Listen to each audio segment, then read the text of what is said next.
Hi, I'm Asher Miller. I'm Jason Bradford. And I'm Rob Dietz.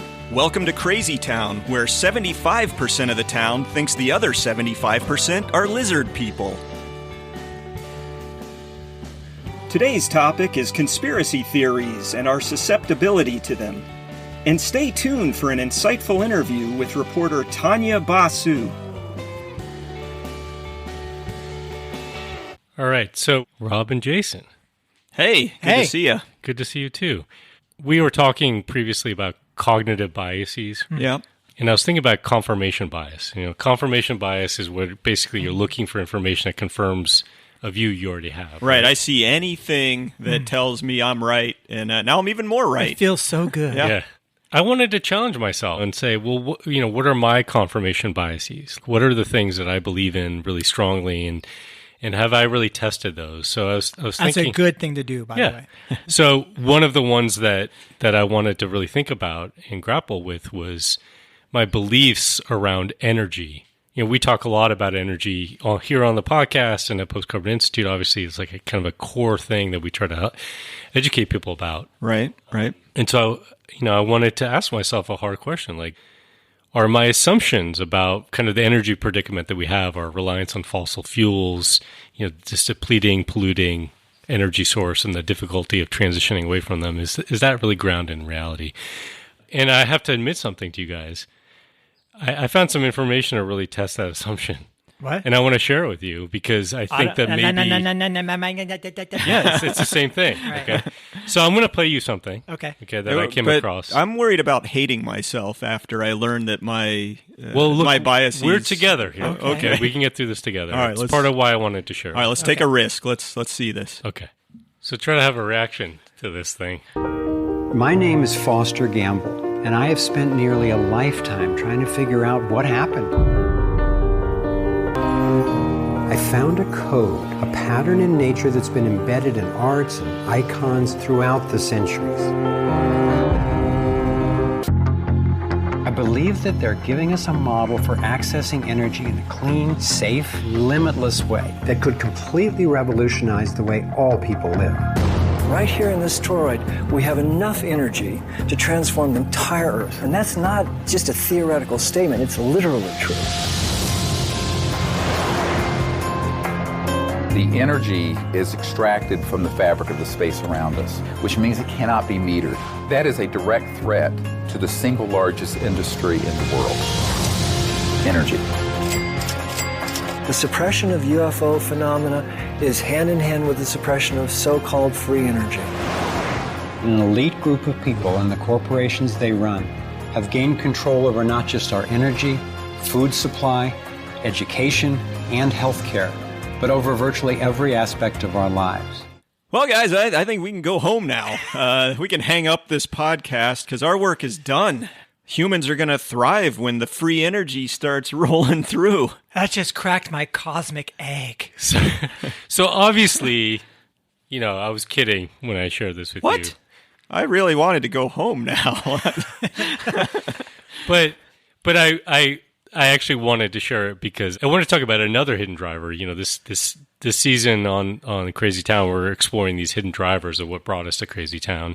And I want to talk about one that this reminded me of that is maybe not so hidden, but I think the causes of it may be hidden and are important for us to understand. And that is the belief in conspiracy theories. Yeah. That actually struck me watching that video, is how good they were at layering various conspiracy theories. There's a podcast, so you're not going to see it, but you could see the eye from the dollar bill and the kind of idea of the Illuminati and all these. Everything is connected now. I see the patterns. I see what I couldn't see before. It makes sense now. Right.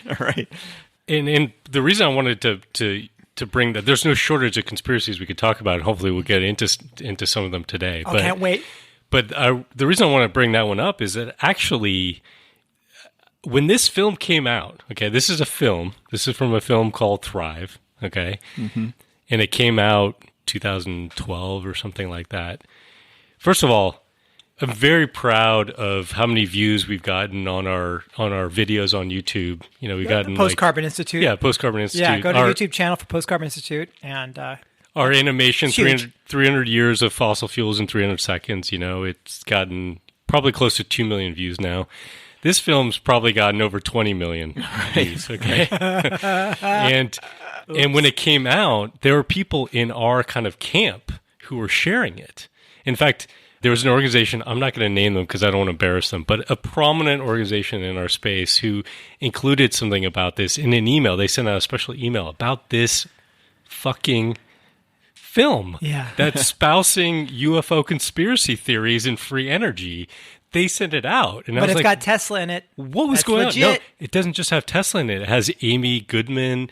It has a number of people that are kind of like in this kind of broader tent that we're a part of. Yeah. Now, a lot of them didn't know what they were being filmed for. Right, They're right. upset afterwards. They see what they've been stitched into. Like they were just trying to give a decent interview about energy. And the amazing thing about the film, too, was that, just as an aside, they had this whole kind of resource area of like, what do we do? Kind of like call to action stuff. And we'll share it in the show notes. If you look at it, so much of the stuff that they're recommending are exactly the things that we're recommending. Wow. A relocalization, sustainable food systems, all these things. It's like the disconnect between sort of some of the worldview being aligned and then this crazy stuff about free energy and UFOs. And there have been people we've been contacted by who kind of believe in some of this stuff. Yeah. Well, one thing that I want to do is throw some kudos your way. So when we planned this season, we came up with a set of hidden drivers that have led us into this time we're experiencing here in Crazy Town. And this is going to hurt my hand as I pat me on the back, and you guys are socially distanced. I got to try to get there. Yeah. But we picked conspiracy theory as one of those hidden drivers, and we're recording this. We record our episodes well ahead of their release date. We're recording this the day after the siege on the U.S. Capitol, which was fueled in large part by conspiracy theory. So we did this last season, too. We talked about global trade and the insanity of travel right ahead of the pandemic. And so I feel like we're hitting the time right. So I just have to confess something. You want to pat us on the back for getting the time right. I actually coordinated this with Trump. Yeah. There's actually a conspiracy there. Yeah, this is not a theory. This is an actual conspiracy. Is George Soros involved in this as well? Not this one. Okay. Other ones that we got going on. I didn't know you were so buddy with Trump. That's Yeah, I just thought this would be a win-win for both of us. Maybe not a thing for us to be joking about too much, right? Is people invading. Hey, that's our shtick. We laugh at the darkest, worst stuff that's happening to humanity. Ha ha! Isn't that funny? Ha ha ha! Well, my wife's a physician, and it's fascinating right now with the year we've gone through. I remember in January a year ago just being hyper alert to the pandemic, and just I knew this tidal wave was coming, and I did not know though that we'd have this convergence of anti-mask and anti-vax, happening, and it culminating this time of year, right, where there's still anti-mask folks that are yelling around people, and now like the public health people are worried about, are we going to get enough vaccines into people to actually get herd immunity? And it's what's amazing though is it's sort of like conspiracy on the right and conspiracy on the left. You're talking conspiracy theory on the right and conspiracy theory on the left. Yes, that's important. Yes. Let's define this. Yeah, well, we definitely want to keep straight on. There are actual conspiracies that happen out there, but there are actual conspiracy theories that are not happening as well. How do you tell them apart? Well, and I also want to be careful, too, because I don't know, maybe we can step this back and actually just define them for our listeners. Let's do that, yeah.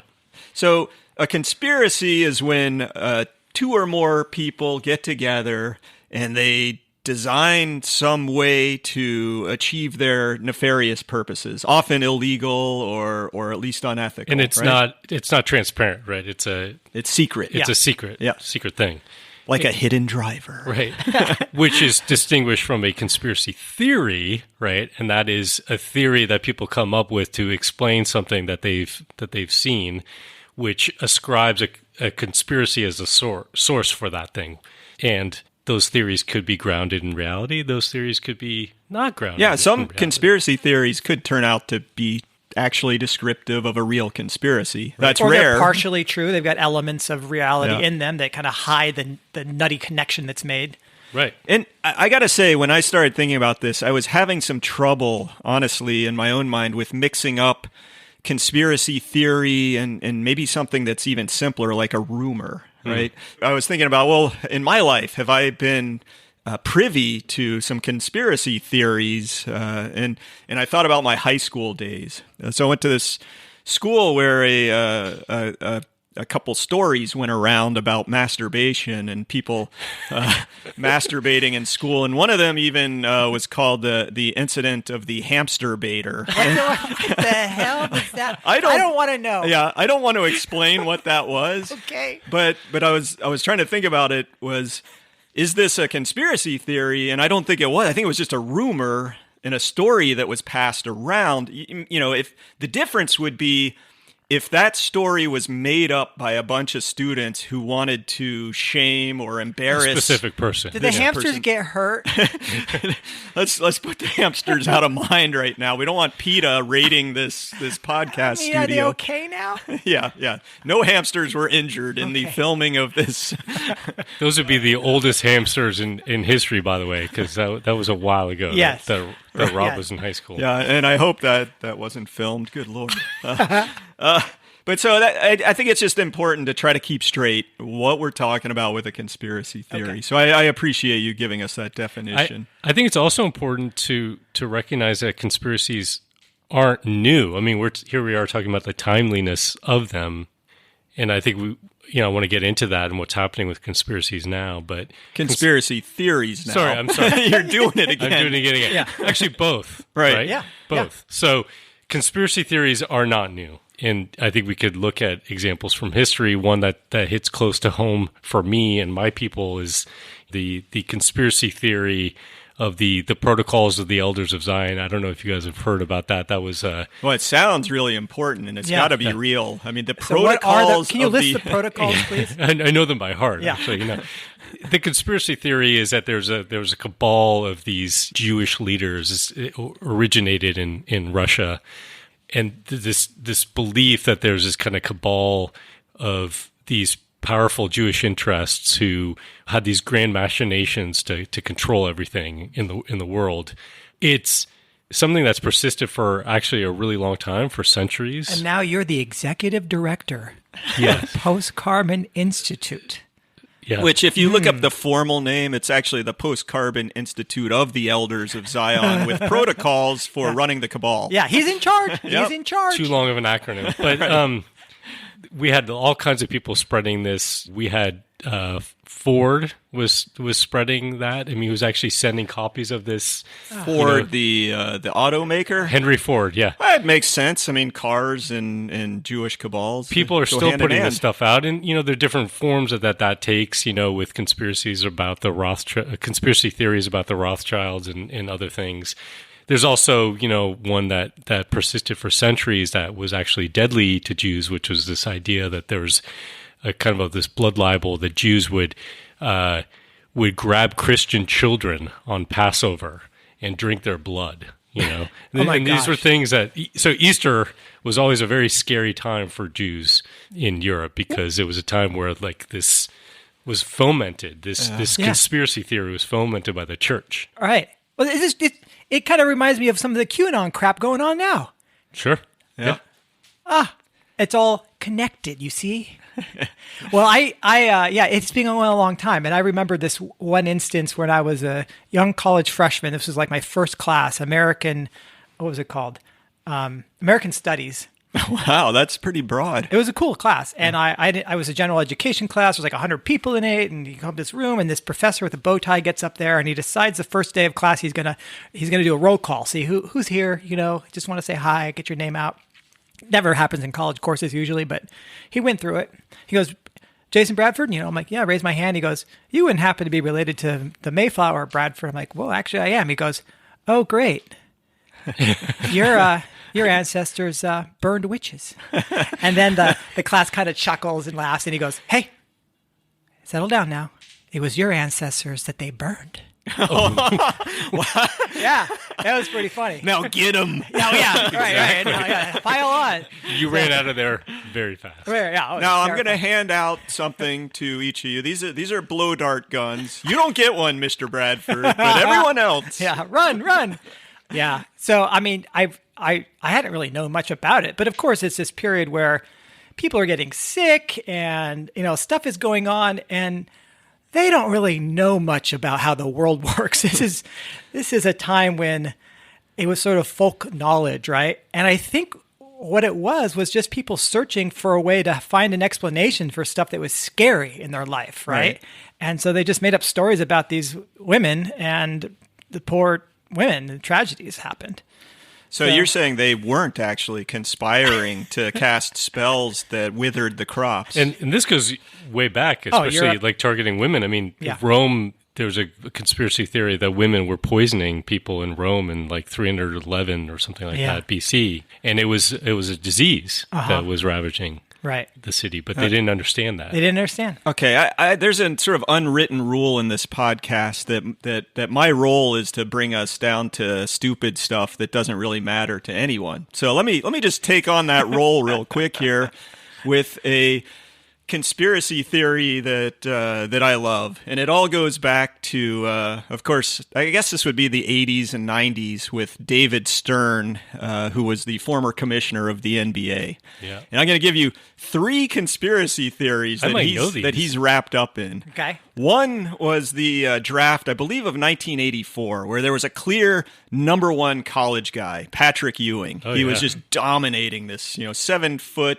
crushing center who was agile and Georgetown? Yeah, and good shooter. I can't believe I remember. So, if you follow basketball, of course you know Patrick Ewing, and he's going to be the number 1 pick. And the NBA has a lottery for the number 1 pick. I think the top 7 teams or something all get an envelope thrown into This is a when they're box. doing envelopes instead of ping pong balls. Yeah, so the conspiracy theory is we need to make the New York Knicks one of the most popular and biggest markets relevant again. So they got to get the number 1 pick. They're in the lottery.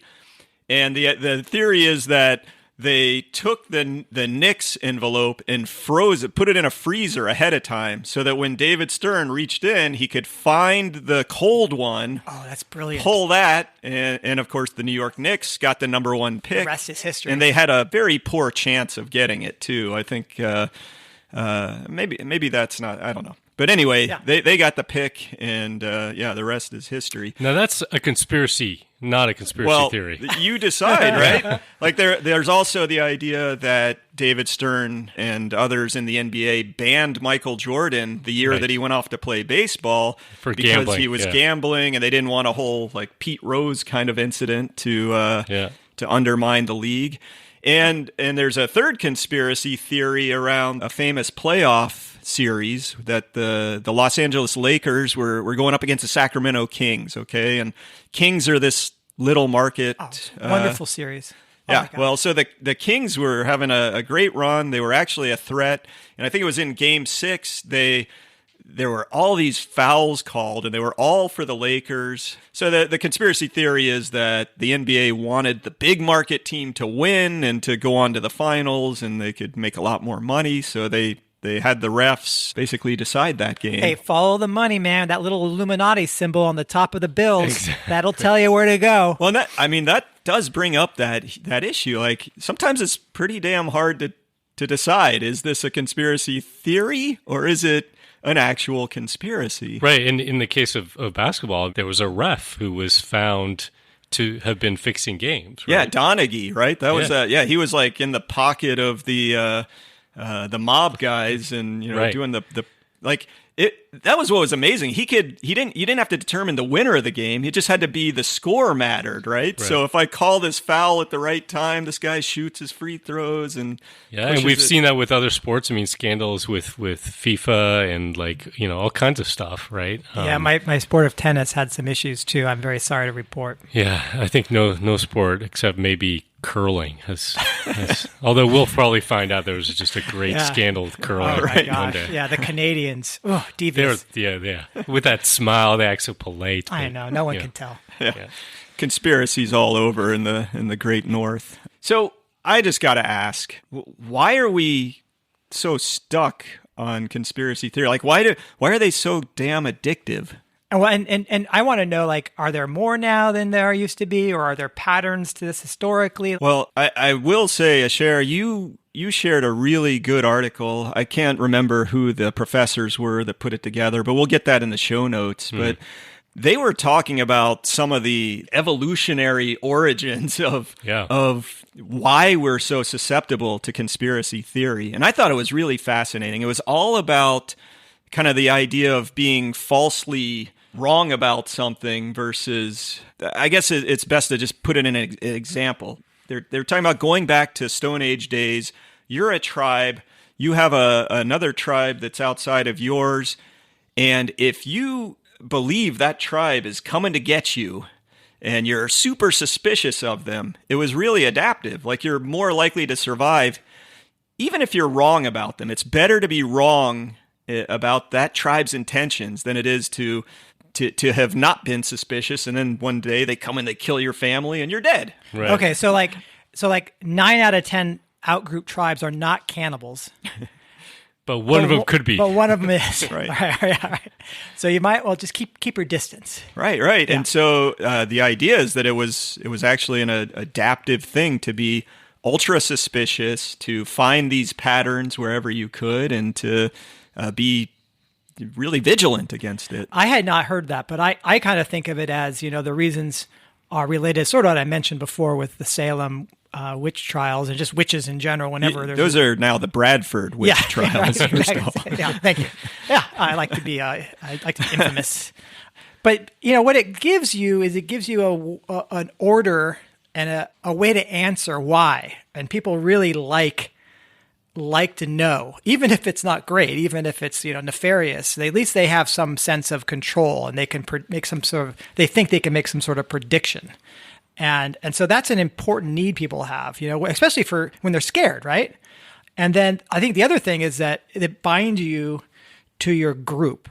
If you all believe this thing, then, and you signal to each other you do, then that makes you kind of tight with those people. So it's sort of this need to be part of a group and benefit from those bonds. Yeah, and I think maybe that it's not even just being able to belong to a group. It's the risk of being out of the group that leads people to go along to believe in things that they might otherwise rationally recognize is kind of bullshit. Right. You know what I mean? Right. Yeah, like, that's a stronger in, motivator than, so you convince yourself that this thing is true, that this conspiracy theory is true, because the risk of being ostracized or pushed out of the group if you deny it. Yeah. And we've talked about that irrationality in the human mind, like how important it is to have others affirm what you're saying. I also want to go back to what you pointed out, Jason, before about that idea of we want a simple explanation for something going on in the world. That in this show we talk about how complex things are and how there's nuance to a lot of the events that we see around us. There aren't necessarily these just super simple explanations, but for some reason we really crave those, and that's a weird phenomenon to me. Like, why can't we just say, yeah, it's pretty damn complex? I know. I mean, that's the thing for someone like me who's a scientist and really likes to understand reality and will work hard to try to understand reality. I just feel like it's laziness in some ways. Like, for a lot of people, they just want an answer. They want it quick. It's easy. And I'm not necessarily blaming them for that, because it is hard work to try to understand what's going on. Right. Oh my God, that's a pain in the ass. And who has time? So I think these give people like these shortcuts, right? I think there's also, just going back to some of the deep, maybe adaptive evolutionary traits that we have, sort of as a species. I think as a species, we are pattern seeking. And that was an evolutionary adaptive trait. To be able to see patterns in nature was important and necessary for us, right? So you eat a poisonous mushroom, right? You come across another one later and like, I'm not touching that thing. You see a pattern. Mm-hmm. Otherwise, we wouldn't exist, right? So we want to see and believe. We have a tendency to ascribe patterns to things that we see out there that may not be connected we connect them to each other and create a narrative around them, seeing that pattern. There's a couple of researchers, can't remember their names. I think they're these Dutch researchers, and we'll provide a link to this paper in the show notes there too, that also talked about a couple other things I thought were interesting. That has to do, again, with us maybe uniquely as a species. One is what they were calling agency detection, and that is we have the cognitive ability to imagine what other people might be thinking. So we can envision that they have some kind of agency, that they have some kind of motivation, intent, or whatever. Some of that might be mirroring our own. So if we have this maybe thoughts of wanting to form some kind of conspiracy or having a negative idea, we want to hurt somebody, we want to do something, we ascribe to other people the same kind of tendency. Oh, that's right? Projection. Yeah. Right. And another one they talked about is alliance detection. It comes back to what you were talking about, Rob, earlier, which is that we can also kind of in the abstract recognize that alliances can be formed outside of us. And those alliances can be, and by alliances, we mean groups of people. Yeah. So they could be positive alliances. We're going to collaborate with this other city, this other tribe, this whatever, you know what I mean? But they could be also negative ones, right? So we have this tendency to believe there are alliances being formed out there. Right. That may be a threat. And you combine that with this agency detection. We have sometimes these devious thoughts in our own minds. We're going to ascribe those to other people. You combine those things, and then you combine that with pattern seeking. You know, it's no wonder we start believing in conspiracy. I did sense there was an alliance between you, Asher, and you, Jason, against me here. Yes. Yeah. And, you saw right through it. Yeah, I mean the patterns are... Well, we should stop passing notes to each other while we're recording. Did you notice I gave him less coffee than I gave you? I did. I noticed that too, and there were mushrooms in it as well. So there may be then certain personality traits or predispositions psychologically that make people more susceptible, I'm guessing then. Yeah. So that's interesting to think about. But, going back to this question of is it happening more now? There's another study I found that I thought was really fascinating, and I really have to admire the work that these guys put into this, which is there's a group of researchers that went and collected all of these letters to the editor at the New York Times from 1890 to 2010, okay? Oh, wow. Long period of time. And they went through about 100,000 letters that were related to some kind of espousing some sort of conspiracy theory, okay? And what they found was that these have kind of consistently happened over that period. So it's not like it's new now, and it's not necessarily worse now. In fact, they found that there are two in that period, and again, this was up until 2010, there are two kind of big spikes. One was around the turn of the 19th of the 20th century, when there was a time of huge consolidation of economic power and monopolies and all this stuff. Yeah. And the other was in the 1950s, with the rise of the kind of the Red Scare and all that. So there are periods of great either economic upheaval and uncertainty and people seeing that there were real bases of power that were happening. Right? When was Area 51 set up? That was in the 50s. Yeah. It makes me wonder if the prevalence of conspiracy theories actually kind of maybe lags slightly behind the prevalence of actual conspiracies. That's an interesting idea. Yeah. Almost like the predator-prey relationship or something. Right. Well, I want to turn to kind of the real heart of it. We talk about conspiracy theory as a hidden driver that's landed us in Crazy Town, and I want to hear what you guys have to say about this. I mean, Crazy Town, as we're sort of thinking about or conceiving the idea, is a time where there are too many people consuming too much. We're undermining the life support systems of the planet. We're responding to it in crazy ways, like with you see widespread inequality, you see authoritarian governments, you see us just addressing the wrong stuff. We're not paying attention to what we should be. So how did conspiracy theory lend a hand in us arriving in this time? Yeah. What do you think, Jason? Well, I think it has to do in some ways with chasing our own tail. So to think about this, like if there's a conspiracy theory that is telling us some simple narrative of why we're all something screwed up. Okay. Like the conditions of life are not what they should be or we want them to be. And oh my gosh, I'd like to do something about it. If all you've got is some conspiracy theory as your way of understanding what's going on with you, how are you going to actually make any change? You're just going to be spinning in a circle and not connecting any real dots, but finding these bizarre patterns.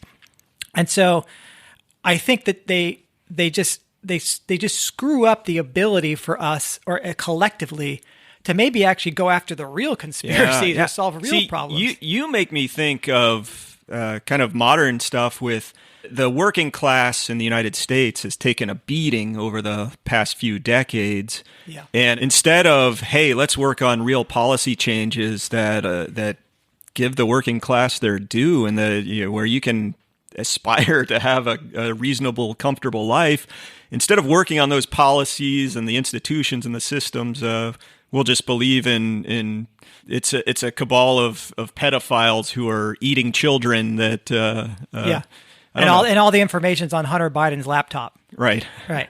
And it's brought us to crazy town in the sense that it has contributed to our inability to solve and address the systemic structural forces that are driving us into basically off the cliff, right? Because we're, like you said, we're chasing our tails. There are also, I think, actors out there. I'm gonna put out a conspiracy theory of my own here. Yeah.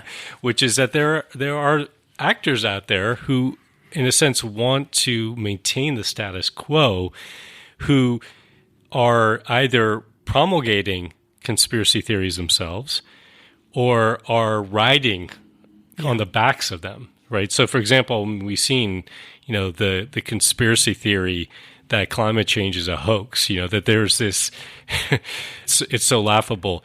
There's this group of geeky academic, scientists and researchers who are all conspiring together to make up data and a whole theory of atmospheric warming of the planet, because then they get like grants or whatever. Well, the Chinese Communist Party, if you audit all the universities, mm-hmm. right, and the climate scientists and their funding, and you there's shell companies that the Chinese Communist Party is funding. Oh, right, it's the Chinese. See, yeah. I heard it was Soros. Oh, but you think they're together on this? I think Soros is half Chinese. I think the Chinese are half Jewish. I thought Soros was an alien planted here by the lizard people. Have you seen his tongue? Never. He never shows his tongue, and that's why. Because he's a lizard person. Yes. Well, if you look closely, the way he blinks. So, and by the way, people, you don't necessarily want to go down this rabbit hole, but we didn't make that up. Okay? No. Just go check out David Icke and lizard people. But you're right about that. Like there is an exploitative group of people who will float conspiracy theories as part of an actual conspiracy to maintain their interests. I mean, that's the kind of stuff like Naomi Oreskes wrote about the oil companies, trying to. They hire people to float these kind of ideas so that distracts people and gets them off on the wrong way of thinking about it. Yeah. I mean, the podcast Drill did a good job of kind of going over a lot of that, the history of that. There's people who are actively promoting, maybe even creating and then promoting these conspiracy theories. There are others who I think have, let's say, they've benefited on some level. They're not active participants, but they're somewhat passive. Well, maybe I think passive is being too kind. Yeah, they're taking advantage of them in a different way, which is just a purely self-interest one. So, for example, think about Facebook and YouTube. Mm-hmm. They have made billions of dollars playing on and basically spreading these conspiracy theories because it creates a captive audience. It feeds something in people, and so they feed them this content that plays on these fears that they have, and then they profit from it. So you're making me think of all the good ads that must run on YouTube and Facebook in association with these conspiracy theories, like buy the new lizard detector 4000. And what's amazing about these things is like it's we don't even know what these people see, because the stuff that gets served to us is not necessarily stuff that Oh, gets served to other people. I get your conspiracy theories all the time, Asher. That's right. I'm so sick of the damn UFO stuff. Could you just put a little pause on that? But you brought up, Rob, that we are recording this the day after the U.S. Capitol was under siege by people who believe in a conspiracy theory that the President of the United States was espousing, that this election was stolen from him. And the Republicans have been, on some level, you could look at Trump and you could say he's been actively promoting a conspiracy theory. You have others who have been sort of tacitly trying to look the other way and sort of, let's ride this thing out. You know what I mean? Because it is their base of people, and it motivates them to maybe support their party so that they can stay in political power. I know, and it was what's crazy about the crazy making is you imagine progress, you imagine the scientific method, you imagine. You don't have to imagine it; those things happened, right? Okay, sorry. No, that's a conspiracy theory. But I'm just like. Isn't the promise that we learn and that there's like encyclopedias and then there's colleges set up and there's literacy rises, like people can read now and they're taught epistemological thinking. So now we actually know about viruses and bacteria. We don't have to say we don't have to burn the witches. Right. Exactly. Okay. You think what the hell is the Bradford family going to do now? It's like there was the so-called age of reason, right? Where it was okay to say the Earth is not the center of the universe and we revolve around the sun, and we broke the bond between the church telling us everything and literal interpretations of religious text. Didn't we move beyond that? I don't know. I don't know anymore. I think the answer is some have and some have definitely not. I would say we have in some ways and we haven't in others, and that includes all of us on some level. And I think that's important, not to be so arrogant to think you're no longer susceptible to conspiracy theory just because you went to college. Yeah. That's why I brought up people who are followers and supporters of Post Carbon Institute sending us stuff. No, there's like plenty of well-educated Thrive, people who... Yeah. No, you're right. Well, I think a big takeaway in this for me is it was interesting, Asher, to hear kind of the history. The conspiracy theories have been with us. It's a human thing that may go back to evolutionary biology, deep-seated. And still, there's something more heavy about it now. And I think it's the ease with which they're communicated and how that communication makes them sort of clingier and they can stick around. So, I just imagine like back in the day, if I were a peasant farmer in medieval times and I had a conspiracy theory, like I thought David Stern was rigging the stone throwing games or something, I could yell across to the other guy working the field with me and say, hey, He's rigging the stone throwing, and how far would that thing spread, and how widely known would it be? It can go a stone's throw. Yes, nice. Yeah, take that. Yeah, how far could it spread, and how quickly could it spread? Yeah, and today it's like you drop the little firecracker, and it turns into a conflagration with the ease with which we share information nowadays. And the echo chambers. So it's very easy to share conspiracy theories now. It's also very easy to get locked in to these echo chambers that we have because of technology, where that's all you hear. Yeah, and it gets constantly reinforced. Yeah, and you started talking today about confirmation bias, and think about how that echo chamber just, boom, hits that confirmation bias over and over and over again. I got to say, it's scary. I think even though we have to, I think, recognize and grapple with the fact that it's a driver that's somewhat deeply embedded within us. Probably not going to get away from this tendency that we have in us as a species. It is a really scary time, and I think that people are playing with fire here. It's like Frankenstein put together this monster, and now he can't control it anymore. The people who have actively or passively sat by while conspiracy theories have been spreading because it might have served their interest in the near term, they could get out of control. And I think we saw that with Republicans, many of whom who had plans in Congress to object to the certification of the presidential election. Many of them did still object. Many of them did. Some of them pulled back because they got scared. But is the genie sort of out of the bottle? Has the train left the station? Yeah. How many metaphors can we come up with? I don't know. Has Pandora's box been opened? It's been Is the flung cat open. out of the bag? Yes. Is the rain falling on the plains in Spain?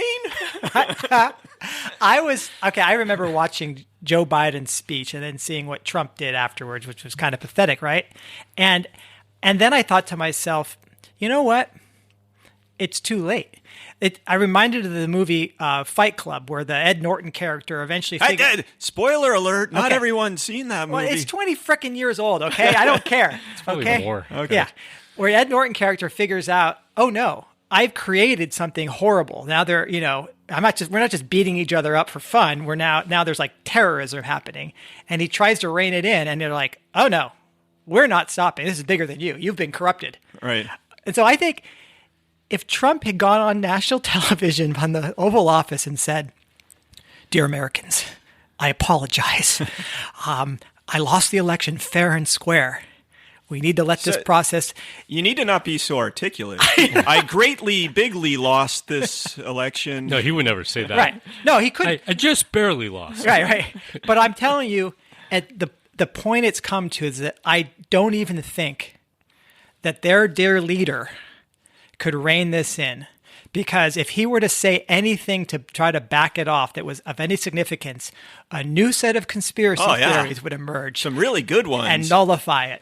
The Antifas were pointing guns at his face when he made that speech. Right? Or it's not really him. It's a fake. Doppelganger. This is a fake video. Oh, he's been replaced by one of those lizard people. Yes. Exactly. That's why you need the Lizard Detector 4000.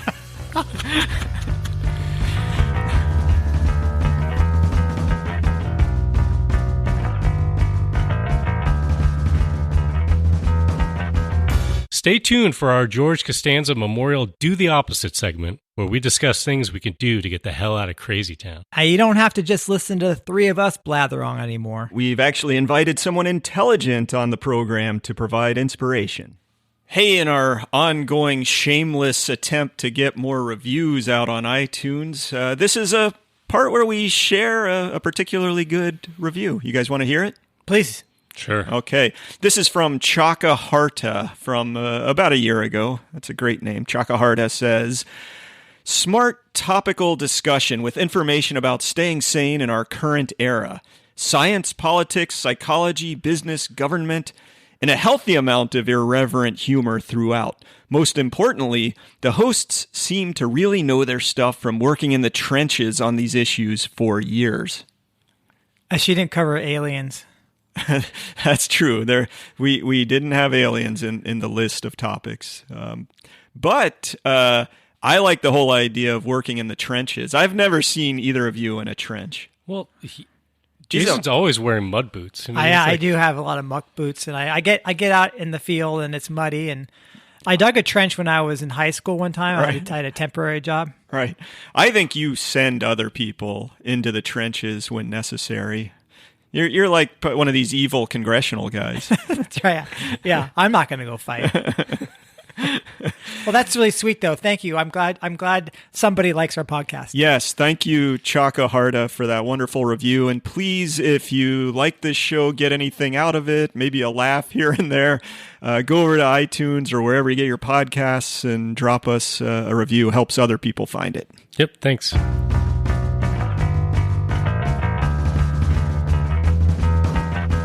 Every decision I've ever made in my entire life has been wrong.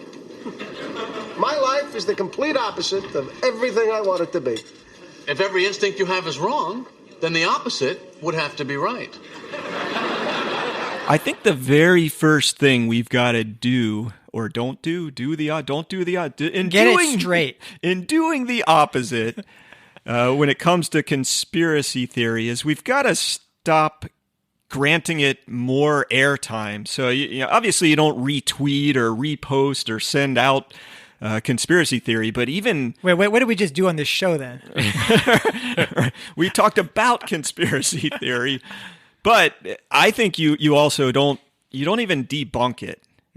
Because if you're going out here debunking, you're actually just still adding more fuel to the fire. And I think the studies have shown that engaging people on that logic level to debunk doesn't work. Yeah, because there's nothing logical about it, right? Yeah, it reminds me of George Lakoff stuff. Basically, if you repeat the language of something to kind of push against it, what you've actually done is reinforce the original language. Don't think of an elephant, right? Right, exactly. Yeah. Yeah. Oh, that's good. I think another thing, and this is really hard to do. I mean, I've never given birth to a child or a kidney stone. Where are you going with this? But I'm thinking there's certain things that are very hard in life. Okay. And those might be two. And here's a third. And that is God, I know. Because we've had so much fun in this show making fun of, questioning the intelligence. But we also kind of said that even smart people, like I wanted to let you know, very smart people can get wrapped up in these things. And so I think trying not to vilify anybody as stupid or evil, even if that's what they are doing. A lot of these conspiracy theories hit you as maybe like, oh, you're a Democrat, so you're a satanic, worshiping pedophile. You eat children. And you eat children. That's pretty bad. But how do you then try to engage with somebody who is gone that far down the rabbit hole? It can be done. There are stories people have pulled out of this. Let's get back to the kidney stones, because I'm going to find this really difficult not to hurl some insults. Right. For a sarcastic bastard like me, that's like what I do all day. I know. I'm like one of those judges on the Muppet Show. So maybe you've got your tribe of people where you sit there together and you mock all this stuff, and then you get it out of your system and you go out and that might be a good way to think about it. That's good. Process it, then extend the olive branch. And we wanted people to have a path out. Right. Yeah, otherwise they're just in their reinforced kind of... I have this sort of feeling almost like, in some ways, a smaller, the kind of tribe of people that believe in a certain conspiracy theory is maybe the tighter the bonds are between them, because they feel like they're outside of kind of the in-group of the majority or whatever. Like the Heaven's Gate cult or whatever. Yeah, right. Or the Flat Earth Brigade at a conference must be a really tight group. So, so it's hard. It's probably hard to break into them, but the only way to help people break out of that is through empathy and connection rather than ridicule. I think that's a good one, even if it's hard. So then I want the three of us to go to a Flat Earth conference and not make fun of how would we get there. You're already making fun of it. This is so hard. It's impossible. Kidney stones. I got one more, which is not actually. It's not a do the opposite sort of recommendation, at least not yet. But it's a question for me. This is in some ways even harder than what you just talked about, Jason. That is, do we have to consider curtailing certain freedoms, like in the freedom of speech, and maybe even regulate online communities and discourse in order to stop or reduce the spread of these conspiracy theories? I'm deeply uncomfortable even raising that question, because that way lies totalitarianism, authoritarianism, that kind of censorship. We've seen some of the social media companies doing that, censoring speech. And I would rather us collectively as a society to debate debate this question than leave it up to these private interests. Right, leave it to some bullshit corporate policy within a profit-making firm. Exactly, whose motivations are not necessarily ours. But I think it's an important question to wrestle with. We should have a conversation about it. Yeah. I mean, free speech is limited. You can't shout fire in a crowded theater. And I know in Germany they've clamped down in a sense, and it's not like it's a totally like a totalitarian society by any means. So maybe we do have to find some sort of middle ground that is reasonable. That's a hard thing to think about. Part of me shudders at how crappy a job we would do with the regulations and what unintended consequences would flow off of that, which I think that's kind of the point you're making. This is a really tough thing to even like you said, you shudder to even ask the question. It's rough. I do think that there is ways of maybe regulating some of the stuff. Maybe we agree upon certain limits, like I think in Germany they have to do with, anything that espouses violence and crosses certain boundaries. Yeah. It's not saying you can't spread a conspiracy theory about the NBA, tanking games or whatever. You better not. That's one of my favorite pastimes. Yeah.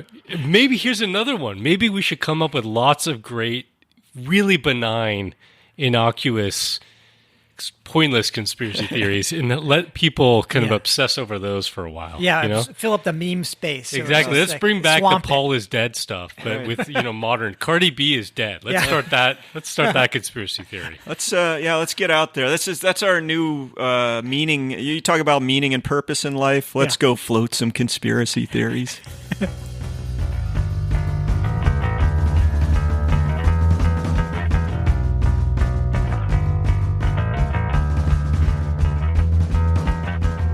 Tanya Basu is a senior reporter at MIT Technology Review and a former science editor at the Daily Beast. Tanya, welcome to Crazy Town. Thank you. So on this season of the podcast, we're talking about hidden drivers that are moving us to the precipice of environmental and social breakdown, or are keeping us from acting collectively in ways that actually help. In this episode, Rob, Jason, and I talked about conspiracy theories and the influence that they and that kind of mindset have on where we've landed, which we like to call Crazy Town. So I'll be honest, I find it hard not to laugh or make fun of certain conspiracy theories that I hear about, like the lizard people. I could probably name like a dozen of these things that I find sort of easy to laugh at or mock.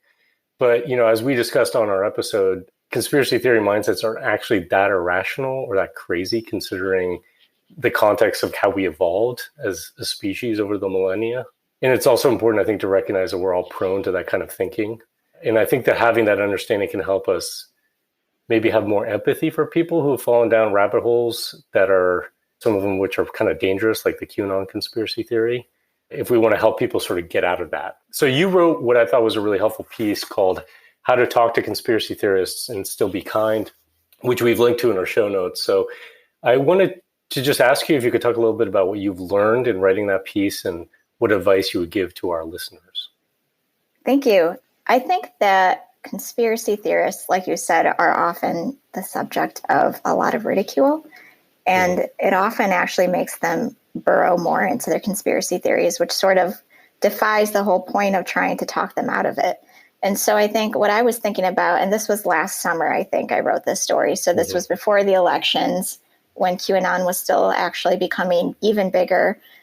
I think a lot of people in the tech reporting world were really trying to figure out, well, okay, we're reporting on QAnon, but how do we talk ethically and responsibly about the fact that these conspiracy theories are, from an outside perspective, nuts, like you said, but also remembering that not only are we in a pandemic, so cutting off ties is very difficult, but the fact that these people are often our family, our friends, our neighbors, people we know and love and care about. And I think with respect to trying to identify the fact that this is insane a lot of times, but also being loving, that's really where the piece came from. And the most basic and simple piece of advice, which sounds very hoo-ha and sort of hippie, is to just be loving and understanding of the fact that this is another human being who is most of the time just as smart and just as educated as you, but has just a different set of facts that you have to deal with. And a lot of it is just a matter of patience and learning when to stop and give up if there has to be a point where you stop and give up. So there's no simple magical answer, not a single thing that somebody could say to somebody in their life. It's not, there's no quick fix here. It sounds like, if we're talking about trying to bring people, pull them out of that rabbit hole, let's say, that they went down. No, unfortunately not. My piece references a Reddit group called Change My Mind, where they basically challenge other people who might not agree with them to change their mind, as the subreddit's title is. And a lot of the insight I got from them was really interesting.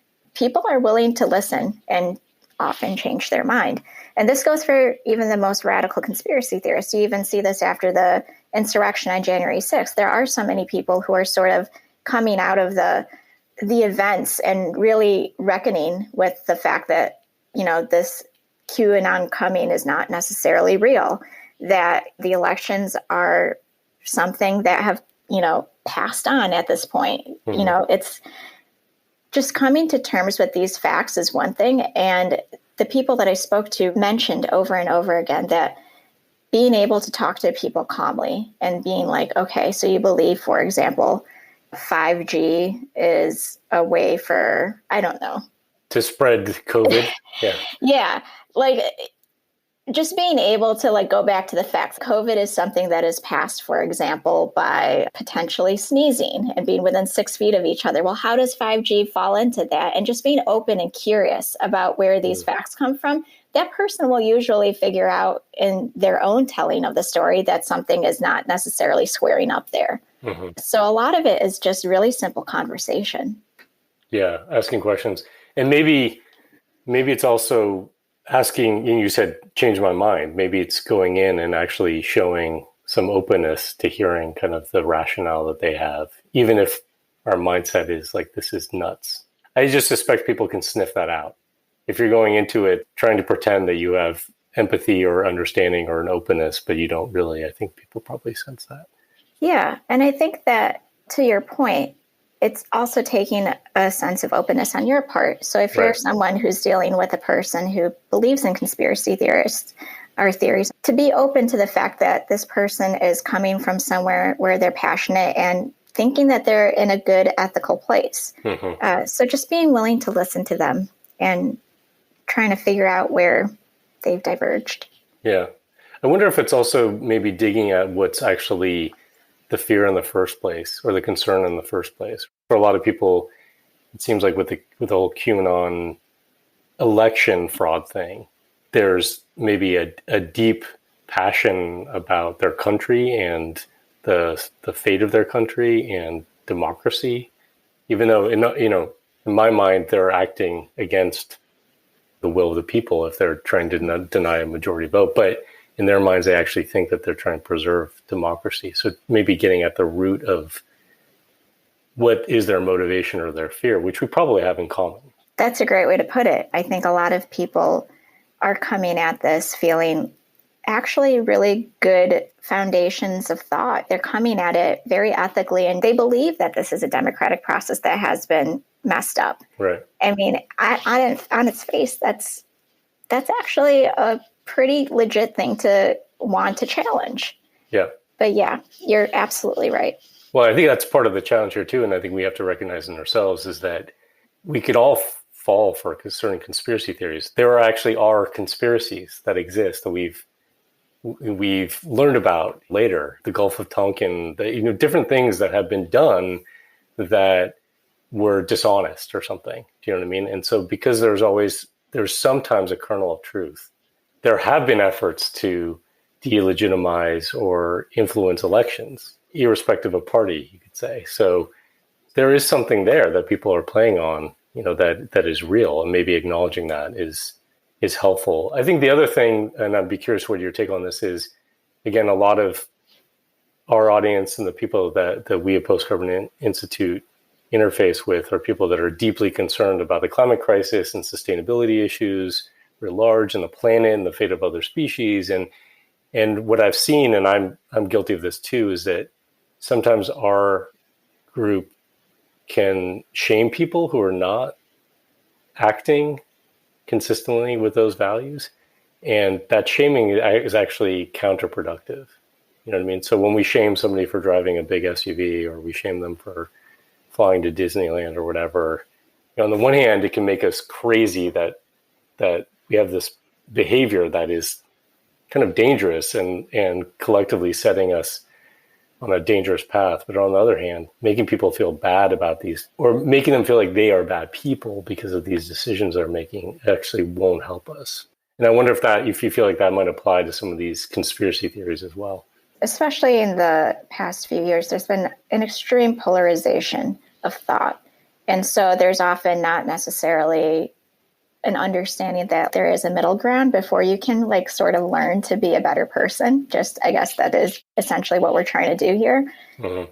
It often comes to black and white or right and wrong. And I think if you take it from the other perspective, if you were doing something where you were maybe not doing something that is considered good for the planet or for other people, and someone came up and said, "You suck," it's pretty abrasive, and it can often turn people even deeper into their practices. It's just like talking to a child often.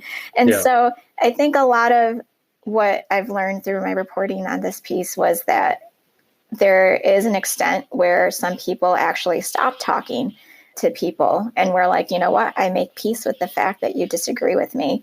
And the people that had these conspiracy theories would often come back within 2 or 3 weeks or whatever. I'm making that time frame up, but some period of time, and say, I've actually thought about what you said, and I think that you're right, or I see where you're coming from. Mm-hmm. And that often is extremely powerful to be able, again, to show yourself, if you're a conspiracy theorist believer, that something is wrong here, and to come to that conclusion is far more powerful than having someone attack you and tell you you're wrong. Yeah. And often that just takes time and an understanding that this person will still be there for you, even if they're not on the same plane. Obviously, if it's not a violent conspiracy theory. Yeah, I mean, I think that that's a really key thing, which is being there for them if and when they're ready to sort of come out of where they've gone. Because a lot of this, from my understanding, is there's a lot of group identity stuff that happens. And especially, and this gets to my last question for you, which is around the role of technology, but people finding alignment with other people, especially in a time where we're all isolated. And if you're asking people to step away from a tribe that they've joined, they need to have something else to turn to. So to feel like you're there for them if and when they're ready to come sort of back out of that. Otherwise they have nowhere to turn, right? And so I think a lot of people stay where they are. Yeah, I think it speaks to sort of a very natural human belief and need to belong, like you said. And so you're also right now seeing this with people who believed in like the QAnon rising and have seen that that's not the case, that they're, joining support groups and people who are just like them and coming out of this, series of events and have something that they all share. So in the end, you just want to feel not like an outcast, but like someone understands you. And even if you're standing on the other side of that, as someone who might not believe in a conspiracy theory that someone else believes in, it often just helps to know that you're on their side. And so my last question is less about how to talk to people who believe in conspiracy theories, and more just about, you write about technology. So I'm just curious, not what the answer is, but are you seeing a lot of conversation within the technology space about sort of reckoning with the role of social media in particular around fostering this kind of dynamic, the tribalism that we're seeing, the polarization that we're seeing, the bubbles of information that people are trapped in, and in particularly how that's being balanced against the idea of, I know free speech on private platforms is a tricky matter, but giving people access to be able to share information or their beliefs. So I don't expect that there's an answer, but I'm hoping that you're seeing that people are really wrestling with this, because this issue I don't think is going to go away, right? Even if QAnon goes away. Yeah, people are definitely, that's the short answer of it, is people are wrestling with it. And I think that there's a real reckoning, not only among just the tech giants, but also people who use technology. I mean, you saw that with the huge influx of users to Parler. You saw that with the huge influx of users to Signal. People are really interested in privacy and the ability to express thoughts but not be harassed. And that's not something that has an easy answer to it. So there are a lot of platforms that are trying to address this. One that comes to my mind is Block Party by Tracy Chu, where she has developed an app to help block tweets that might be deemed harassment for people who might be women or minorities or just not necessarily a white male. But these sorts of apps and platforms are very limited in the power that they can wield, and often are sometimes, flagging a tweet that might be sarcastic, for example, as harassment. So, yeah, tech, I think, in the end, can only do so much, right, in terms of trying to fix this. And I think there's just going to be a widespread sort of cultural reckoning to figure out what's next here. I just hope there's also a reckoning in that. You're right. There's only so much that tech can do now, but there's a lot that tech has done, right, to kind of foster this. I'm thinking specifically about Facebook, and it sounds like from what I read is that there was a push to try to encourage people to join groups, and that led a number of people. They're recommended to join QAnon groups and those kinds of things because they had algorithm said that they're interested in kind of alternative belief systems or whatever. So, yeah, I mean, technology, there's a double-edged sword with it always. But I'm glad to hear that people are at least grappling with this issue. Yeah. And I think it's also important to remember when you're saying the thing about the groups, there's also groups that, created masks in the immediate aftermath of the pandemic. There are groups that just come together during crises to help people, like in Texas, for example. Yeah. There's a positive aspect to this, too, that we don't want to lose. So that's a huge balancing act. Yeah. Well, thanks so much for taking the time to talk about this. I really appreciate it, Tanya. Thank you so much for having me.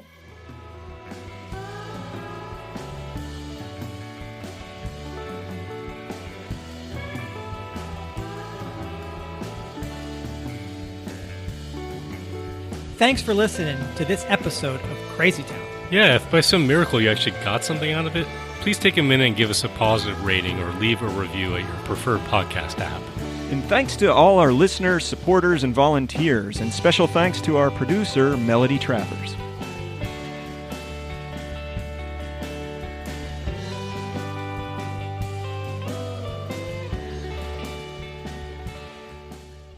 Okay, guys. Hey, all of us here, we're all hooked on adrenochrome, right? Let's admit this. Adrenochrome. Okay. Yeah. Is that something real? I'm not going to admit it. I'll I don't even know what the hell. Oh yeah, you tell us. No, you go, Jason. Well, adrenochrome is this amazing substance, and it's related to adrenaline, and you extract it from the pituitary glands of terrified children.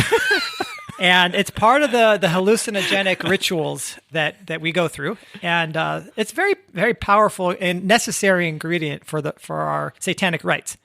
But I mean, I feel kind of like shit sometimes. I mean, it feels so good, it must be right, but then there's something pretty fucked up about having to sacrifice children and extract the pituitary for this. Oh, you think? Like eating pituitary glands of children like they're chewing gum? There's something wrong with that? Well, It's not just eating their pituitary glands. It's after they've been terrified. Yes. Right. Yes. I mean, that's a tough job. It is a tough job to terrify a child like that. Well, this is why I am so excited about today's sponsor, because there is now a nice way to get adrenochrome. And fortunately, nature has the answer. It's an all-natural, plant-based, completely vegan, sourced from the rainforests of South America. And so I think this is it, guys. We can now... I hope it's sustainably sourced. You don't have to grind up orangutans or beat down jaguars or something to get this. Guys, this is certified humane. It's fair trade. It's biodynamic. It's organic. It's well crafted. I mean, this has got every freaking cert you can imagine to make you feel good about your adrenochrome. Wow. Okay. Well, you haven't even described how we get this stuff. Well, anyone with a credit card, okay? And this is coming directly from the shamans themselves. And so it's Shamacrone. That's the brand name. And you guys are going to love it. Just make sure you let them know that we sent you. Yeah, we get a little cut. Save the children. Oh, a little cut, not a cut to the children. No. And by the way, we didn't make adrenochrome up. Just look it up, people. Crazy town, da da da da da da da, crazy town.